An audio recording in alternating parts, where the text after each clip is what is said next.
This is Popee the Performer, the main character of his own talkless show. He is a clown in training. Here is his mostly unwilling assistant, Kedamono, a wolf that continually wears masks showing his emotions, never revealing his face. These two run a dysfunctional circus called the Wolf Circus. This all seems rather harmless, right? The innocence lasts for about 30 seconds, and then they are slicing each other up with chainsaws, carving a frog into nothing, destroying Earth with planetary combat, skewering themselves with swords, and drinking liquid that a corpse has been basking in. If this sounds great, then welcome. For today, I will be talking about the most demonic kids show that has ever graced this earth. In preparation for this video, I have set up one of these eye-washing stations.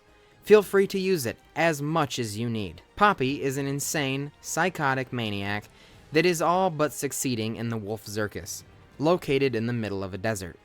Kedamono is subjected to Popee's incessant torment and is the victim of many failed circus acts. For example, we all know the zigzag girl illusion, where the person is sawed in half. Popee fails at this and saws Kedamono in half. He's fine, but then seeks revenge on Popee, trying to saw him in half. After succeeding in sawing Popee into little parts, it spawns a bunch of Popees. The malice in both of them, paired with Kedamono's creepy masks, set quite a standard in the very first episode. Such an eerie and emptiness to poor 2000s CGI combined with brutal horror aspects. Lovely. You know, I knew Popee the Performer had a bit of reputation, but I was not expecting this. Right out of the gate, this was evil. Kedamono is then in a knife-throwing trick, where there is quite literally no trick involved. So Popee stabs Kedamono right in the middle of the face. You see, death just doesn't really exist in this world. It does, but it is never permanent. So, basic cartoon logic. Kedamono becomes a spirit, and then Popee kills his spirit in the same way, and his spirit becomes stone, and then that gets a spirit, and then the process repeats itself. Couple questions. Firstly, how does something non-corporeal die and get a corporeal corpse? Second, why am I questioning this? Popee is eventually struck by a knife after it ricochets off of something and into him. I guess I should also introduce two more of the semi-frequently appearing cast. Firstly, Spaceman, or Alien, self-explanatory. Like all deserts, there is of course UFOs above it. Alien doesn't do all that much, just sorta is there, and also gets killed sometimes. It's a little weird though. Of all possible creatures, why does an alien actually fit in with this show? It actually makes perfect sense for this fever dream show. And the other character is a frog. Yep, just a frog. In one of their illusions, they learn to stop a bullet, but one time it doesn't work. So Kedamono consumes said bullet, going through his guts like pinball, out of his rectum and into Popee's mouth, doing the same thing and then out his tuchus. And now this confirms, with every talkless show, there is some element of the most vile, disgusting stuff you can think of. If you thought this was already bad, guess what? There's one that is statistically the worst. Not surprisingly, there is a banned episode. Well, two actually. The episode called Swallower, which is the cherry on top of this episode. Aired once and never again. For all the reasons you can imagine. Well,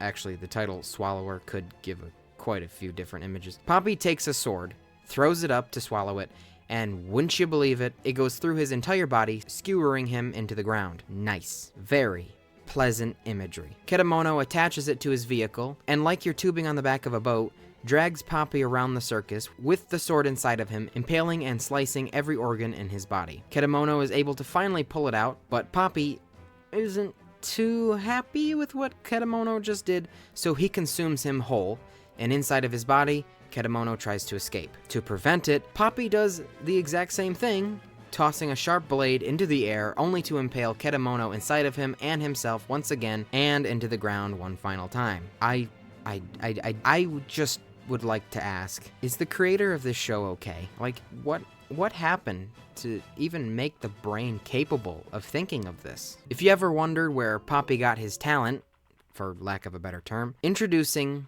his father, Popee. He drives to his son's circus on his elephant car, Paola. This is a sentient car with an elephant head. Again, why am I even surprised at this point? Despite the information, Popee refuses to believe that Popee is his father. Popee teaches them the correct way to perform the zigzag illusion by cutting his body in half. Popee attempts it, cutting open his side a little, failing, And then he kills his father by shoving the chainsaw into him, and to leave no evidence, they shove Popee in a hole. Being that Popee is the master deceiver, he keeps escaping his tomb. After incessantly failing at patricide, Popee takes the chainsaw to everything in the circus, including the animals, and then to himself. Surprise!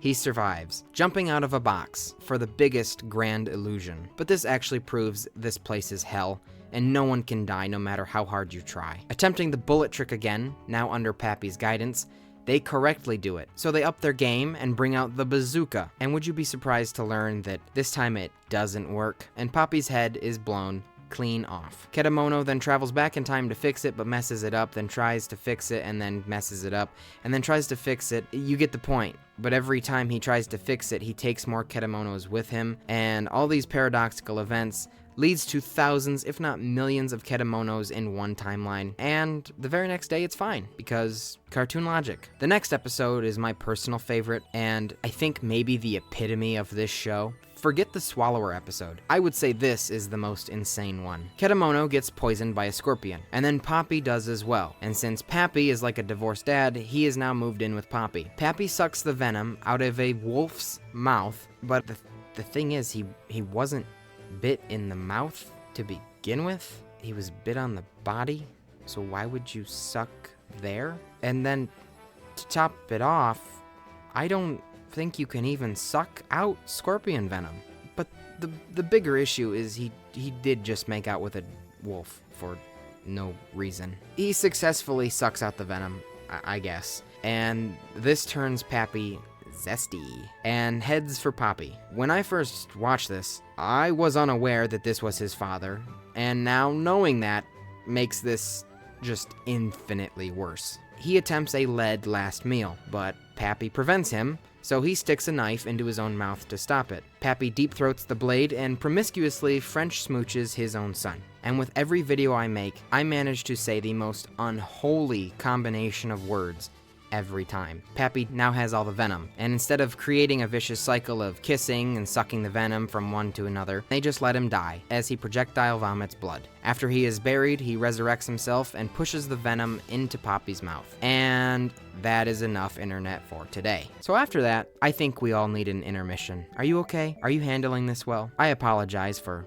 potentially creating some trauma. I mean, I didn't create this show, but I am talking about it. If you need to step out and get a drink of water, that's okay. No, you're good? Okay, you're good. Are you ready to resume? No? Oh, okay. We can sit here and wait. Take as much time as you need. You want to play some Hungry Hippos? You ready now? Okay, let's resume. I'll just brush over some of their antics, because we may not be okay going in too much more depth. The elephant car sodomizes Popee.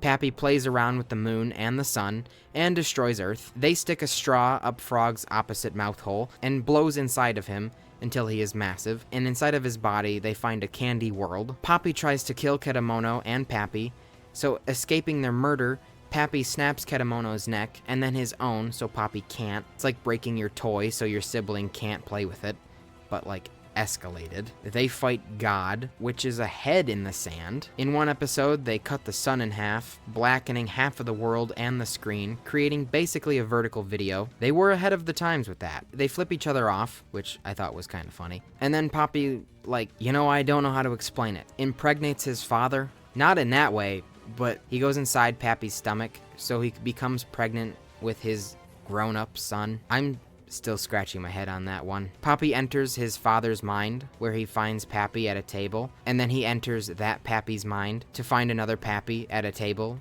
and then he enters that Popee to find another Popee. Sort of like when two mirrors are mirroring each other. That's gotta have a name. I just looked it up. What a dumb name. I honestly sort of expected something sciencey sounding. Popee also does what Peter Griffin did that one time and slices his nose with a sword to make it rain blood and cover the circus with it, and then he dies from blood loss. You still with me? Good. I have saved the last two really awful ones for mostly last. These aren't worse than the scorpion poison one, but they're still pretty bad, even though this one is much more tame than Swallower. This was banned in fear of imitation, just like kids getting in the fridge in fear of it latching shut, or hiding in washing machines. Apparently they'll do anything they see funny cartoon characters do. So the performers play the knife game. However, instead of their hand, they use frog, and they eventually shave and carve its entire body into nothing. If I told you they threw him in a wood chipper and you saw this scene, you would believe it. And then, in the last truly abhorrent episode, Popee has fallen ill.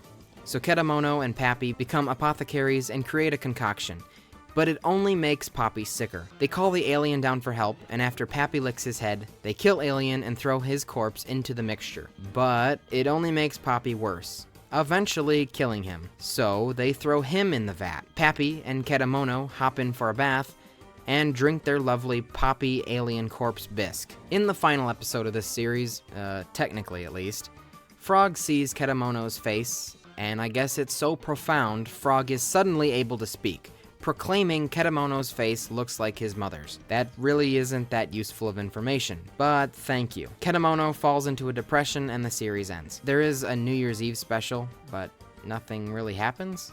So that's the end of the show. I guess we're just supposed to assume the other horrific acts Popee probably performs. There is a manga. I tried, but I don't understand a lick of it. I may just straight up be stupid. I don't know Japanese. I don't understand what they are trying to convey. I've never watched anime or have any knowledge of manga, and I think that would have helped my situation if I was more familiar with it, but I'm not. And there also really aren't any synopses of it online. So with what little I could comprehend and find online, apparently Kedamono leaves the circus. The only other thing from this manga is that it introduced Poppy's sister, Marifa. Apparently she is very evil and manipulative, but puts on a good girl front for Popee. But Kedamono knows her true personality. There was also going to be a comic called Phaeton and Me, where it featured an adult Popee that became a doctor, but that was canceled. That would have been a little wild to see. It appears that Popee shares a universe with multiple other shows, all created by Ryuji Masuda, which is also the creator of Popee the Performer. The universe includes Funny Pets,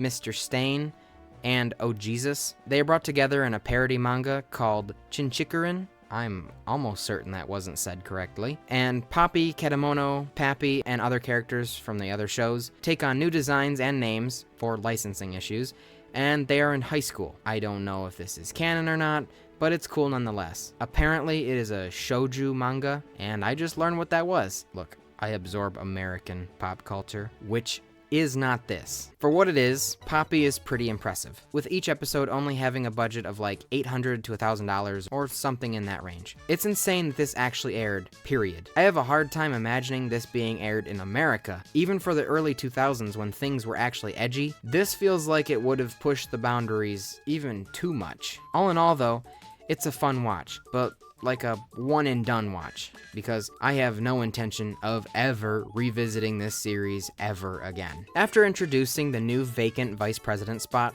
I got an overwhelming amount of comments. Honestly, it sort of surprised me, so thank you all who put in an application. There was a lot to go through, but I have narrowed it down. Firstly, there is a gentleman named Barnaby Waffle who sent me a giant email full of text, a photo of himself, a diagram showing what we could be like together, and a nearly 4-minute video about why he should be picked. All of you that only left a comment, you have some competition. Another contender is this yellow Pikmin person. They made a very compelling argument. Then there's Hamburger Toons, who also gave a few good reasons. One being, eating a burger with no honey mustard, which I agree with. Honey mustard is nasty. This is also probably a reference I don't understand. And then finally, Game Changing Hobo proposed that they could get rid of homelessness, which is a serious issue that plagues our country. So I like that. I would just prefer they be a tad more specific. By getting rid of homelessness, do you mean building homes and putting them inside? Or just straight up getting rid of the homeless? Some clarification is needed. I will announce the winner in the next video, so stay tuned.